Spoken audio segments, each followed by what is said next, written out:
bienvenue. Aujourd'hui, on plonge dans une figure complexe, celle d'Hubert Lyautey, au Maroc. Son nom, il résonne encore fortement, associé à la fois à la modernisation, mais aussi à la domination coloniale. Oui, c'est ça. Il a été le premier résident général français là-bas, de 1912 à 1925. Alors, on va essayer de décortiquer un peu son action. Oui, on s'appuie sur pas mal de sources, Oui. des archives radio, des articles, des biographies, des travaux universitaires aussi. Tout à fait. Le but, c'est vraiment de saisir les nuances, l'impact, et puis cet héritage qui reste assez controversé. Alors, Lyautey, quand il arrive, il a une approche qui se veut, disons, un peu différente de la colonisation brutale. Il est très influencé par Gallieni, en fait. Ah oui. L'idée, c'est de gouverner avec les structures marocaines qui existent déjà, de s'appuyer sur le sultan, Moulay Youssef à l'époque, et puis sur les élites locales. Mais alors, ce fameux respect des traditions, de l'islam, on en parle souvent.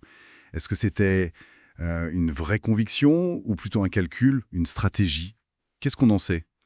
C'est là toute l'ambiguïté, justement, difficile de trancher net. Lyautey lui-même, il faisait la différence entre le protectorat marocain, qu'il voyait un peu comme un empire à préserver, à guider, D'accord. et la colonie algérienne, qui était une administration beaucoup plus directe.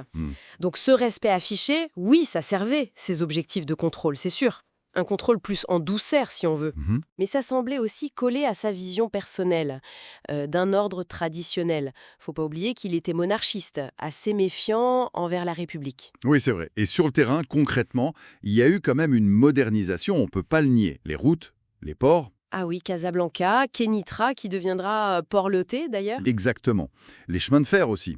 Et puis l'urbanisme, avec Henri Prost qui dessine les villes nouvelles, mais en respectant les médinas. C'est intéressant ça. Tout à fait, et il crée même le service des beaux-arts avec Tranchant de Lunel pour ça. Sans oublier, bien sûr, l'exploitation des phosphates dès 1920, avec la création de l'OCP. L'OCP, oui. Et tous ces grands travaux, en fait, ça s'inscrit dans sa philosophie. Cette idée du rôle social de l'officier qu'il avait développé bien avant, en 1891. Ah d'accord. C'est une sorte d'humanisme un peu paternaliste, mêlé à l'autorité militaire, quoi. Construire, organiser, encadrer la société. Pour mieux la contrôler finalement. En quelque sorte, oui, la modernisation devient un outil de légitimation et de contrôle. Et on voit bien que son action au Maroc, ça a servi sa propre carrière, ça a été un tremplin, non? Ah, indéniablement.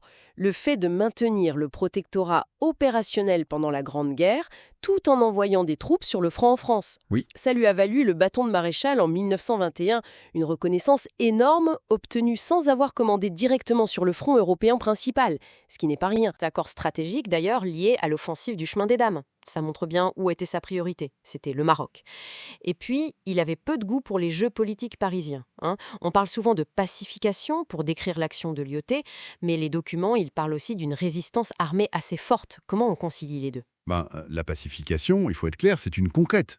Une conquête militaire, longue, difficile. D'accord. Dès son arrivée, il y a l'abdication forcée du sultan Moulay Yafid. Ensuite, il y a des batailles contre les tribus.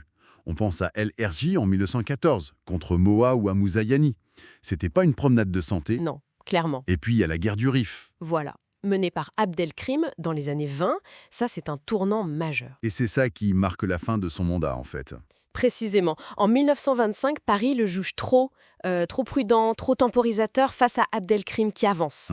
Alors il le désavoue un peu, il nomme Pétain pour mener une offensive massive, avec les Espagnols d'ailleurs, et Lyautey, il se sent désavoué sur son propre terrain, il démissionne.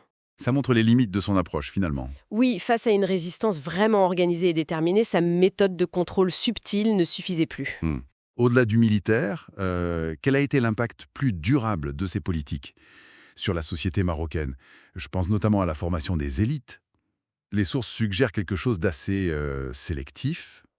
Oui, tout à fait. L'historien Daniel Rivet, par exemple, il utilise des mots forts. Il parle de politique scolaire malthusienne, voire ségrégationniste. Ah oui, quand même. Les écoles de fils de notables, le collège militaire de Meknès, Dar el Beida, tout ça, ça visait moins à créer une méritocratie à la républicaine qu'à former et surtout à fidéliser les élites traditionnelles. Celles qui pouvaient servir de relais au pouvoir colonial. Exactement, elles étaient vues comme ça.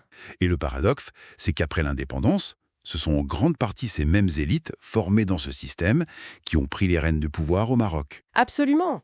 Et cette structure très élitiste, avec un accès privilégié à l'éducation, notamment l'éducation francophone, ça a contribué à une dualité qui persiste encore dans le système éducatif marocain. C'est vrai. On voit encore aujourd'hui cette tension entre des filières d'excellence, souvent francophones, et puis un système public arabisé qui fait face à d'autres défis. Donc, pour résumer, si on regarde l'ensemble des sources, l'IOT apparaît vraiment comme une figure double, très ambivalente. C'est ça. D'un côté, l'administrateur, le bâtisseur, sensible à l'urbanisme, au patrimoine. Visionnaire même, sur certains aspects.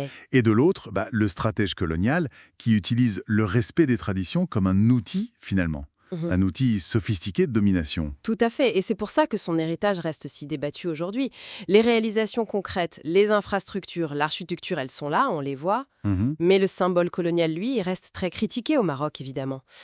Le transfert de sa dépouille de Rabat aux Invalides à Paris en 1961, ah oui, c'est vrai, demandé par Mohamed V lui-même, ça illustre parfaitement cette relation complexe, cette mémoire toujours un peu à vif, ambivalente. Et pour finir, peut-être une question pour prolonger la réflexion.